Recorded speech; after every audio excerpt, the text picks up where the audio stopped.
Hindi pa rin mahagilap si Pastor Apollo Kibuloy. Maging sa labas ng Davao Region, hahanapin na siya ng PNP ngayong tuturing na siyang isang pugante. Nasa frontline na balitang yan si Jenny Don. Sumuko na sa NBI Davao ang dalawang personal assistant ni Pastor Apollo Kibuloy na sina Jacqueline Roy at Ingrid Canada. Dagdag sila sa tatlo pang sumuko kahapon na sina Crescente Canada, Pauline Canada at Sylvia Simanyes. Dawit silang lahat sa kasong child abuse. Pare-pareho nang nagmulta ng tig 80,000 pesos ang limang kasamahan ni Kibuloy. Bukod tanging ang pastor ang hindi pa rin mahagilap. Kaya itinuturing na siyang pugante ng mga otoridad. Bukod sa kasong child abuse, naharap din si Kibuloy sa kasong sexual abuse na bailable sa halagang 200,000 pesos. Tanging mga abogado lang niyang humarap sa mga otoridad nang puntahan ang mga ari-arian ng pastor. Kumpiyansa naman ang NBI na nandito pa rin sa Davao si Kibuloy. Sinabi rin ng Bureau of Immigration na hindi pa ito nakakalabas ng Pilipinas.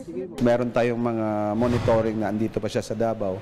But this warrant of arrest is unexpected. No? Siguro ang paglabas nito kahapon, kami yung first na nakakuha. And alam na rin nila.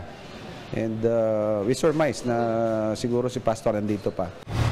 Pero ang Philippine National Police, hindi nila inaalis ang posibilidad na wala na sa Davao si Kibuloy. Manhunt operation po yan.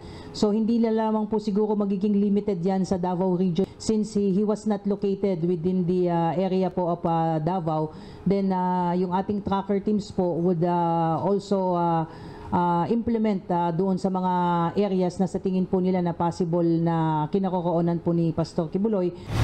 Nagbabala rin ng pulisya na mananagot sa batas ang mga taong nagkakanlong o tumutulong sa pagtatago ni Kibuloy. Sa kabila niyan, umaasa ang NBI at PNP na kusang susuko sa kanila ang pastor. Ayon sa korte, dapat personal na pumunta si Pastor Kibuloy sa Regional Trial Court para magpiyansa.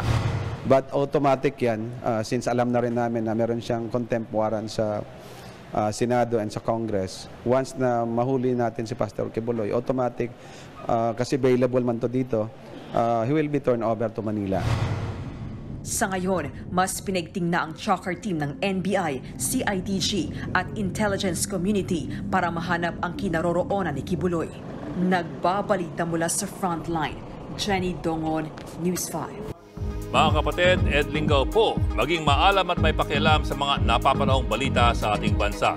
Para sa mas malalimang pagtalakay at paghimay sa mga issue at headlines, tumutok lamang at pag-subscribe sa social media pages ng News 5.